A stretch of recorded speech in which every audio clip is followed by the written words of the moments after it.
Good day everyone and what's up? It's another video again coming from your vlogger and your teacher, Sir Romeo.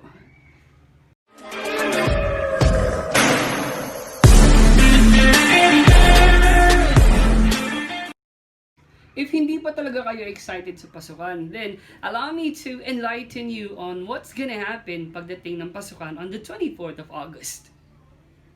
Because today, I'll be talking about the new normal setup that we will be having when the classes starts on the 24th of August. This is what we call the home-based learning. Are you ready? Okay, let's begin. Blended learning or the hybrid learning from the standpoint of DepEd or the Department of Education is a fusion of online distant learning and in-person delivery of printed materials to the homes of the learners through the barangays for definitely those who do not have internet access and interactive facilities at the comfort of their homes. So in other words, instead of using the traditional face-to-face classroom discussion, yung school will be using a mixture of learning strategies like pwede siyang internet-based Facebook, Zoom meeting application, or Google Meet and Google Classroom, or any other applications na pwedeng gamitin sa pagtuturo sa mga bata, as well as yung mga modules na ginawa specifically for the different subject areas. Since face-to-face classroom discussion is still not allowed until there is a vaccine for COVID-19, the department and the schools still need to look for other means to continue the education. Last August 20 to 25, 2020, I had a chance to be part of the online simulation ng school namin and na-experience ko firsthand kung ano kaya yung magiging sistema natin pagdating ng pasukan. We were able to get feedback from the parents, from the students, and from my co-teachers. Of course, there were positive feedback and definitely meron din tayong mga nakuwang negative feedback which we used para ma-improve natin at mas maging prepared tayo pagdating ng pasukan. So as I have mentioned earlier, the students will be using modules for their home-based learning. So meron bagong trend ngayon kasi yung mga teachers nyo, including myself, meron na kaming mga separate Facebook accounts with the names like Sir Romeo, Ma'am Ayuban, Ma'am Eriza. Tapos yung mga profile pictures nila, meron pang mga customized frames ng school.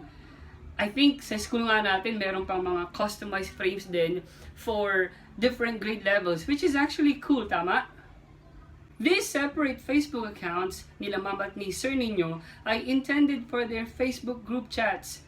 Definitely, kasi pagdating ng pasukan, yung mga discussion natin will be entirely or mostly Facebook classroom. Ikaw, nasa group chat ka na ba ng section mo? Facebook will be the main platform that the teachers and the students will be using to communicate with one another and even do their Facebook classroom discussions like this. Facebook Messenger will be the easiest way for us to get a hold of our students, especially hindi pa allowed ang mga estudyante na pumunta sa school. And aside from that, not only students will have the group chat, but also the parents will have group chat with the advisors. Isn't that cool? Just to share, when I was having my online simulation with Grade 8 Diamond, I was able to try and use a Zoom application for virtual classroom discussion. It is actually recommended specifically you can screen share your PowerPoint or even share a video ng tungkol sa lesson mo. However, the teachers will need to profile and check if all or majority of his or her students will be able to use this platform. Specifically, it would really require a steady internet connection. It is very important for the teachers to consider the students' capability, whether they have their own gadgets or smartphones, even laptops or computer, or if they have a stable internet connection at home, before we decide which platform we'll be using for that specific section.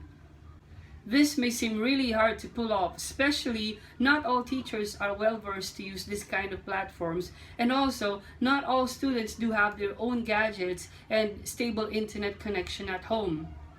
But I'm so sure that all the teachers are doing their very best to adapt and to learn this kind of platforms which are quite new to them and really provide a quality education to their students. I think this school year 2020 to 2021 will be a huge collaboration, not only from the teachers but also from the parents, because the parents will be serving as the teachers of the students at home. Magtulungan po tayo mga parents, kasi po hindi po ito magiging successful without your support and guidance sa mga anak ninyo na nasa bahay lang po mag-aaral. I think no COVID-19 will deter our passion to elevate the standard of education for this generation in the best ways that we can. So let's be positive, not with COVID-19, but with the success of this school year 2020 to 2021. That's all for now, and I'll see you again in my next video. Goodbye!